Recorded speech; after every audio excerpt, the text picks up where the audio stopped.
اعوذ باللہ من الشیطان الرجیم بسم اللہ الرحمن الرحیم اللہم صلی علی محمد وعلی آل محمد۔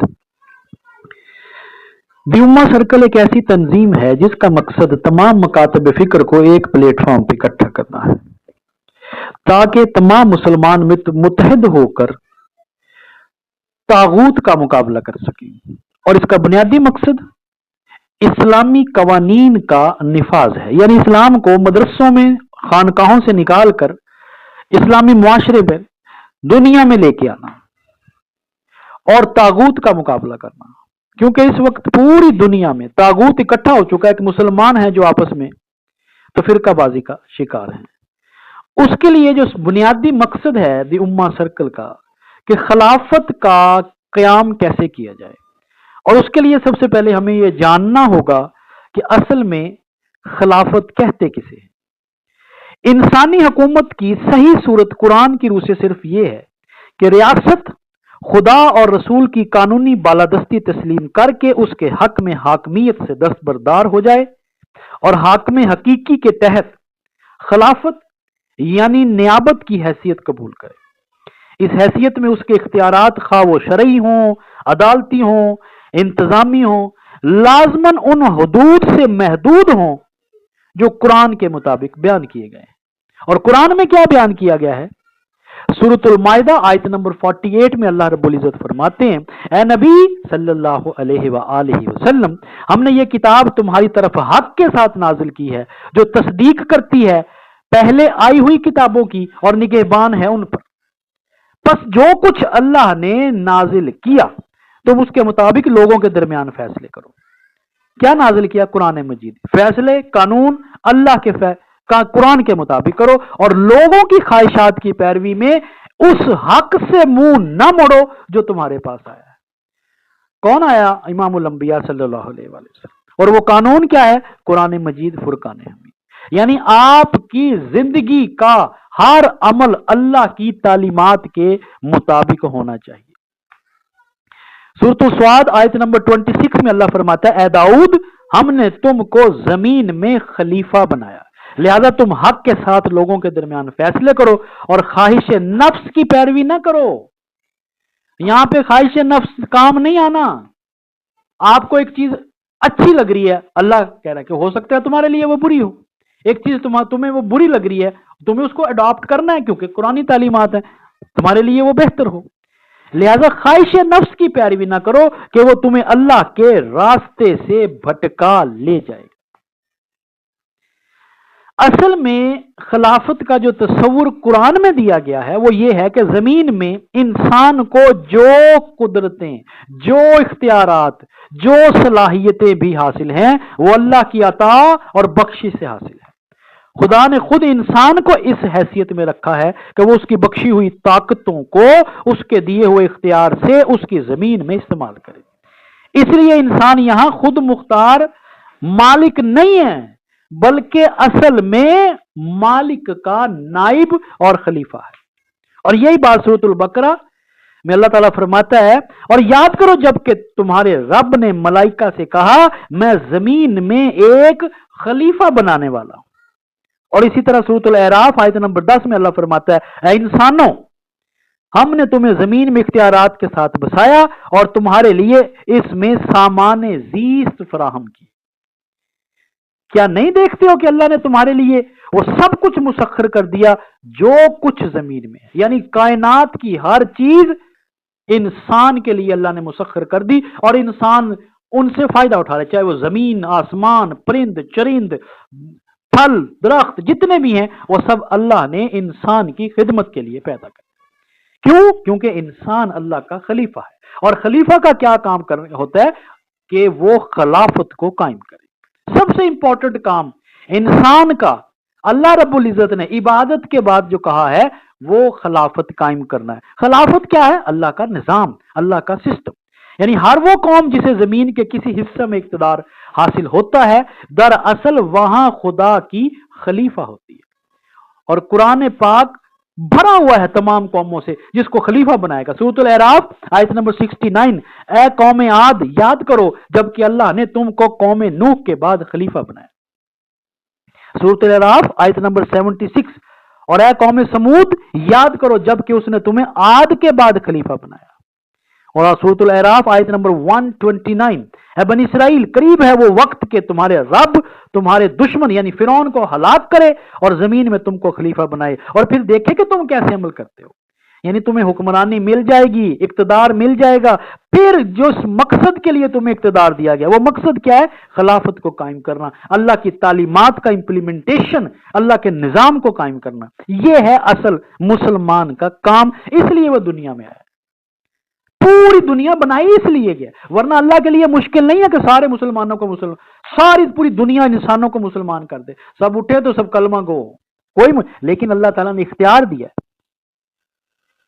سورۃ یونس آیت نمبر 14 میں اللہ تعالیٰ فرماتا ہے پھر ہم نے تمہیں زمین میں خلیفہ بنایا تاکہ دیکھیں کہ تم کیسے عمل کرتے ہو. کیا تم دنیا کی رنگ رلیوں میں تو نہیں کھو گئے؟ کیا تم نے اللہ کو تو نہیں بھلا دیا حکمران اور طاقت مل جانے کے بعد؟ لیکن یہ خلافت صحیح اور جائز خلافت صرف اسی صورت میں ہو سکتی ہے جبکہ مالک حقیقی کے حکم کی تابع ہو، اور اس سے روگردانی کر کے جو خود مختارانہ نظام حکومت بنایا جائے وہ خلافت کے بجائے بغاوت ہوتا ہے. بغاوت کسے کہتے ہیں؟ طاغوت کو. وہ طاغوت ہے. اب طاغوت کیا ہے؟ وہ نظام جو اللہ کے برابر آ کر کھڑا ہو جائے.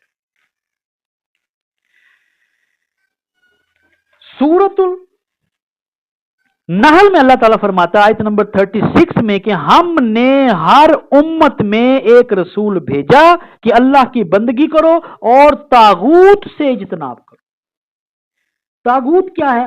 ہر وہ ہستی جو اللہ کے مقابلے میں بغاوت کر کے کھڑی ہو جائے، سرکشی کرے، اللہ کے سوا جس کی بندگی کی جائے، خواہ وہ بندگی کرنے والا اس کے جبر سے مجبور ہو کر اس کی بندگی کرے یا اپنی رضا اور رغبت سے ایسا کرے، وہ طاغوت ہے. قطع نظر اس سے کہ وہ کوئی انسان ہو، شیطان یا بت یا کچھ بھی، کوئی بھی چیز ہو سکتی ہے، وہ طاغوت ہے. آج پاکستان میں بھی طاغوتی نظام رائج ہے، چاہے وہ اسلامی جمہوریہ پاکستان نام دیا جاتا ہے، اسلام کا کوئی قانون یہاں پہ نافذ نہیں ہے. سورۃ الفاتر آیت نمبر 39 میں اللہ فرماتا ہے وہی ہے جس نے تم کو زمین میں خلیفہ بنایا، پھر جو کفر کرے تو اس کا کفر اسی پر وبال ہے، اور کافروں کے حق میں ان کا کفر ان کے رب کے ہاں کسی چیز میں اضافہ نہیں کرتا مگر اس کے غضب میں، اور کافروں کے لیے ان کا کفر کوئی چیز نہیں بڑھاتا مگر خسارے میں. اور اسی طرح سورۃ الفجر، کیا تو نے نہیں دیکھا کہ تیرے رب نے کیا کیا عاد کے ساتھ؟ یعنی ان کو جب حکومت دے دی پھر وہ گمراہ ہو گئے، باغی ہو گئے، سرکش ہو گئے. اور سمود کے ساتھ جنہوں نے وادی میں پتھر تراشے، اور میخوں والے فرعون کے ساتھ جنہوں نے ملک میں سرکشی کی. اس نے تو فرعون نے تو دعویٰ کر دیا تھا، اور اللہ تعالیٰ نے کہا تھا کہ اذهب الى فرعون انه طغى، یعنی اے موسیٰ جا فرعون کے پاس، طغى وہ سرکش ہو گیا ہے، وہ باغی ہو گیا ہے، وہ طاغوتی نظام لے آیا ہے. اور اس نے کیا کہا تھا؟ فقال انا ربكم الاعلى، کہ میں تمہارا رب برتر ہوں. اس نظام اس نے دعوت یہ دعوت نہیں کیا تھا کہ میں زمین آسمان کا خالق ہوں، میں رب العالمین ہوں، میں اللہ ہوں. نہیں، اس نے یہ دعویٰ نہیں کیا تھا. اس نے دعویٰ کیا تھا کہ میں نظام، میرا حکومت چلے گی، میرا حکم چلے گا، جس کو چاہوں قتل کر دوں، جس کو چاہوں چھوڑ دوں، جس کو چاہوں نواز دوں، جس کو چاہوں محروم کر دوں. یہ جہاں بھی یہ نظام آئے گا، ایک مومن کا کام یہ ہے کہ اس کے لیے اس نے آواز اٹھانی ہے، اس کے لیے اس نے کوشش کرنی ہے. اور یہی دی امہ سرکل کا موٹیو ہے، یہی دی امہ سرکل کا مقصد ہے کہ لوگوں کو شعور دیا جائے، خلافت قائم کرنے کے لیے اپنا کردار ادا کیا جائے. سورۃ النور آیت نمبر 55 میں اللہ رب العزت فرماتے ہیں تم میں سے جو لوگ ایمان لائے اور جنہوں نے نیک عمل کیے، اللہ نے ان سے وعدہ کیا کہ انہیں زمین میں خلیفہ بنائے گا. خلافت کن کو ملے گی؟ جو اللہ کی تعلیمات کے مطابق نیک عمل کریں گے، ایمان لائیں گے، ان کو خلافت ملے گی. اور جو اس سے روگردانی وہ ذلیل و خوار ہوں گے. جس طرح ان سے پہلے ان لوگوں کو خلیفہ بنایا، وہ میری بندگی کریں، میرے ساتھ کسی چیز کو شریک نہ کریں. تو خلافت قائم کرنی ہے، کیسے کرنی ہے؟ سب سے پہلے اپنے گھر سے شروع ہونا، اپنے جسم سے شروع ہونا.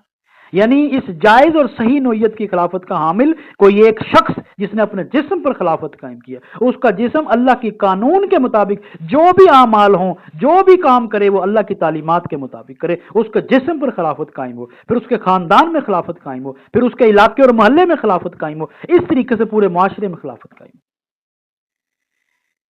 یعنی ایک شخص یا خاندان یا طبقہ نہیں بلکہ وہ جماعت اپنی مجموعی حیثیت میں۔ قرآن کیا کہتا ہے سورۃ النور کی آیت نمبر 55 میں، لَيَسْتَخْلِفَنَّهُمْ فِي الْأَرْضِ، تو انہیں زمین میں خلیفہ بنائے گا۔ اس فکر کی روح سے اہل ایمان کی جماعت کا ہر فرد خلافت میں برابر کا حصے دار ہے۔ کسی شخص یا طبقہ کو عام مومنین کے اختیارات خلافت سلب کر کے انہیں اپنے اندر مرکوز کر لینے کا کوئی حق نہیں، نہ کوئی شخص یا طبقہ اپنے حق میں خدا کی خصوصی خلافت کا دعویٰ کر سکتا ہے۔ یہی چیز اسلامی خلافت کو ملوکیت میں تبدیل کر دیتی ہے کہ جو اپنی خلافت کا دعویٰ کر بیٹھے، جو اپنا نظام لے کے آئے، چاہے وہ ملوکیت کی شکل میں آئے، بادشاہت کی شکل میں آئے، طبقاتی حکومت کی شکل میں جیسے کہ آج کل دنیا میں ہو رہا ہے، یا مذہبی پیشواؤں کی حکومت سے الگ کر کے۔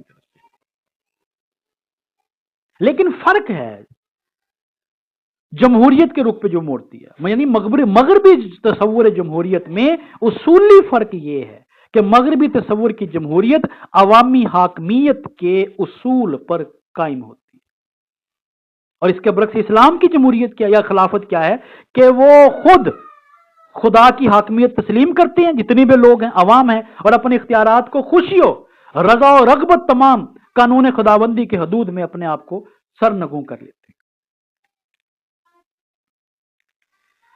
اصل میں ایسے نظام کے آگے سر تسلیم خم کرنا اس سے بڑا کفر نہیں ہے، اس سے بڑا شرک نہیں ہے۔ اب یہ آپ کے لیے ایک بڑی تعجب کی بات ہوگی، حالانکہ ہم نماز روزہ بھی پڑھ رہے ہیں، ہر اچھے کام بھی کر رہے ہیں، لیکن اگر آپ طاغوتی نظام کے سامنے خاموشی سے بیٹھے ہوئے ہیں، اس کے لیے کوئی آواز نہیں اٹھا رہے، حق بات نہیں کر رہے، صرف اس خوف سے کہ سر تن سے جدا نہ کر دیا جائے، صرف اس خوف سے کہ کہیں میرے بچوں کو نقصان نہ پہنچا دیا جائے، صرف اس خوف سے کہ میرے کاروبار کو ختم نہ کر دیا جائے، تو یہی تو شرک ہے۔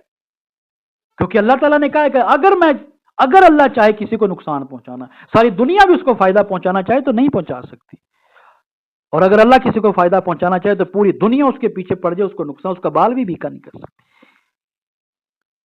اور یہ میں نہیں کہہ رہا، قرآن کہہ رہا ہے کہ اللہ کے حکم کے خلاف جو بھی حکم ہے وہ نہ صرف غلط اور ناجائز ہے بلکہ کفر و ضلالت اور ظلم و فسق، یعنی کفر بھی ہے، ظلم بھی ہے، فسق بھی ہے، اور اس طرح کا ہر فیصلہ جاہلیت کا فیصلہ ہے جس کا انکار ایمان کا لازمی حصہ ہے، واجب ہے۔ اور اس کی دلیل، اس کا ثبوت سورۃ المائدہ آیت نمبر 44 ہے۔ اور جو اللہ کے نازل کردہ حکم کے مطابق فیصلہ نہ کرے وہ کافر ہے۔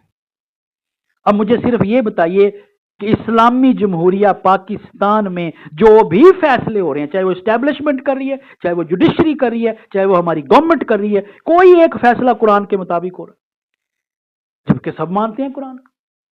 تو اللہ کہہ رہا ہے کہ جو نہیں کرتے وہی کافر ہیں۔ سورۃ المائدہ آیت نمبر 45، جو لوگ اللہ کے نازل کردہ حکم کے مطابق فیصلہ نہ کریں وہی ظالم۔ سورۃ المائدہ آیت نمبر 47، جو اللہ کے نازل کردہ حکم کے مطابق فیصلہ نہ کریں وہی فاسق۔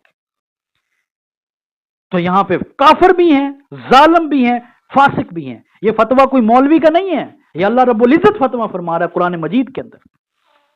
یہاں پر تو اسلامی نظام ہی نہیں ہے۔ کس چور کے ہاتھ کاٹے گئے ہیں، کس زانی کو سنسار کیا گیا ہے، کس زانی کو کوڑے مارے جاتے ہیں، کوئی زکوٰۃ کا نظام نہیں ہے، سودی نظام عروج پہ ہے، اور آپ خاموشی سے اللہ کی حدود پامال ہو رہی ہیں اور ہمیں کوئی ٹس سے مس نہیں، ہم کچھ نہیں کر پا رہے۔ اور کم از کم لوگوں کو شعور تو دے سکتے ہیں۔ دی امہ سرکل کا مقصد ہی یہی ہے کہ لوگوں کو کم از کم اتنا شعور تو آ جائے کہ کون اہل ہے، کون خلافت کے لیے سب سے زیادہ اہل ہے، اس کو ہم نے ووٹ دینا، اس کے لیے اسٹرگل کرنی ہے۔ میں کب کہہ رہا ہوں کہ تلواریں اٹھائیں یا بندوقیں اٹھائیں اور پسٹل اٹھائیں اور شروع ہو جائیں، وہ بھی کوئی غلط نہیں ہے، لیکن اگر آپ کے پاس پاور آ جائے پھر آپ پہ فرض ہے کہ آپ اس کے خلاف جہاد کرو۔ لیکن اگر نہیں ہے تو پھر آپ اپنی زبان سے، اپنے قلم سے، اپنے علم سے، اپنے شعور سے اپنے گھر بچوں کو، رشتہ داروں کو، محلے کو یہ ترتیب کے ساتھ آپ نے یہ شعور دینا ہے۔ سورۃ المائدہ آیت نمبر 50 میں اللہ رب العزت فرماتا ہے کیا وہ جاہلیت کا فیصلہ چاہتے ہیں؟ حالانکہ یقین رکھنے والوں کے لیے اللہ سے بہتر فیصلہ کرنے والا اور کون ہو سکتا ہے؟ جبکہ ہمارے پاکستان میں فیصلے برطانوی سامراج کے تحت کیے جاتے ہیں، چاہے وہ حکومتی سطح پہ ہو چاہے وہ انفرادی سطح پہ ہو، اور اگر اللہ کے قانون کے خلاف فیصلے تعلیمات کے ہوں گے تو پھر ذلیل و خوار ہونا ہماری قسمت میں ہے۔ اور آخری صرف آیت میں کر کے اپنے جو پہلا لیکچر ہے اس سرکل کا وہ میں ختم کرتا ہوں، اور اس کے بڑی امپورٹنٹ ہے سورۃ النساء آیت نمبر 60 میں، کیا تو نے نہیں دیکھا ان لوگوں کو جو دعویٰ کرتے ہیں کہ وہ ایمان لائے؟ اب جتنے بھی 58 ممالک ہیں سارے دعویٰ کرتے ہیں اسلامی ممالک کہ وہ اللہ پر ایمان رکھتے ہیں، اور اس پر کتاب پر جو تیری طرف نازل کی گئی اور ان کتابوں پر جو تجھ سے پہلے نازل، یعنی قرآن پر اور تورات، زبور، انجیل، ساری کتابوں پر ایمان لائے، سارے کہتے ہیں، کیونکہ جو اللہ پر رسول اور کتابوں پر لیا وہ ایمان، کاغذوں میں وہ ایمان ہے، لیکن پھر چاہتے ہیں کہ فیصلے کے لیے اپنا معاملہ طاغوت کے پاس لے جائیں۔ طاغوت ابھی میں نے بتایا اس وقت کا طاغوت کون ہے سب سے بڑا اس دنیا میں؟ امریکہ، اسرائیل۔ ابھی ہماری پاک بھارت جنگ ہوئی ہے، ابھی بھارت بنیان المرصوص کے نام سے، نام بڑا اچھا ہم نے چوز کیا، نام کو قرآن سے لیا، فجر کے بعد ہم نے شروع کیا حدیث سے لیا، یہ کام شروع کیا اور فیصلہ طاغوت سے کروایا۔ سبحان اللہ۔ تو کیا کہہ رہا ہے سورۃ النساء آیت نمبر 60 میں، جو اللہ، کیا تو نے نہیں دیکھا ان لوگوں کو جو دعویٰ کرتے ہیں کہ وہ ایمان لائے اس کتاب پر جو تیری طرف نازل کی گئی اور ان کتابوں پر جو تجھ سے پہلے نازل کی گئی تھی، پھر چاہتے ہیں کہ فیصلے کی اپنا معاملہ طاغوت کے پاس لے جائیں، حالانکہ انہیں اس کا انکار کرنے کا حکم دیا گیا تھا کہ طاغوت سے فیصلہ نہیں کرانا۔ تمہارے یہود و نصارہ کبھی دوست نہیں ہو سکتے، شیطان چاہتا ہے کہ انہیں بھٹکا کر گمراہی میں دور لے جائے۔ اور آج جو کل منظر دیکھا آپ نے سعودی عرب میں اور یو اے ای نے جیسے استقبال کیا ڈونلڈ ٹرمپ کا، ان عورتوں نے، مسلم عورتوں نے جو اپنے بال کھولے ہوئے جو ڈانس کرتے ہوئے کیا، روح کانپ گئی ہے مسلمان کی کہ اللہ کی سرزمین پر، مکہ اور مدینہ اور سعودی عرب اور قطر اور جتنے بھی ممالک ہیں، اس جہاں صحابہ کا جو اہل بیت کی سرزمین ہے، وہاں پر اللہ کے قانون، اللہ کے حدود توڑا جا رہا ہے، دھجیاں اڑائی جا رہی ہیں، اور کس کے استقبال میں؟ اس ظالم طاغوت وہ جو وقت کا فرعون ہے ڈونلڈ ٹرمپ کے لیے، اس کو تحفے دیے جا رہے ہیں، جبکہ فلسطین میں بچے بھوکے اور پیاسے مر رہے ہیں۔ اس سے بڑا ظلم، اس سے بڑا کیا ہو سکتا ہے؟ اور ہم گن گا رہے ہیں۔ کدھر ہے میرے علماء کرام، کدھر ہے لوگ؟ یہ وہ شعور ہے جو امہ سرکل کا سب سے مین بنیادی کانسیپٹ ہے۔ ہم نے اس شعور یہ دینا ہے کہ طاغوت کے خلاف آواز اٹھانی۔ کیا اللہ ہم سے پوچھے گا نہیں کہ تمہارے پاس طاقت بھی تھی، پاور بھی تھا، کیا کیا؟ قرآن تو یہ کہتا ہے کہ کوئی غیر مسلم پر بھی ظلم ہو رہا ہے تو مظلوم کی مدد کرو۔ یہاں پہ مسلمان کیا غزہ کو پیس کے رکھ دیا گیا، ختم کر کے رکھ دیا گیا، رفح کو ختم کر کے رکھ دیا گیا، کوئی پوچھنے والا نہیں۔ تو امہ سرکل کا بنیادی مقصد اللہ کے قانون کی بالادستی اور طاغوت کا کھل کے انکار کرنا ہے، ہر پلیٹ فارم پہ، چاہے وہ انفرادی سطح پر ہو چاہے وہ اجتماعی سطح پر ہو۔ تو میں تو یہی کہوں گا آخر میں کہ دنیا میں قتیل السا منافق نہیں کوئی جو ظلم تو سہتا ہے بغاوت نہیں کرتا، لیکن مجھے امید ہے کہ ہم حق کے لیے کھڑے ہوں گے، حق کے لیے جئیں گے، موت آئے تو حق پر آئے۔ کبھی جو ظلم سہنا ہو تو مجھ سے مت گلا کرنا، کبھی جو ظلم سہنا ہو تو مجھ سے مت گلا کرنا کہ میں نے تم کو ہر لمحہ بغاوت ہی سکھلائی ہے۔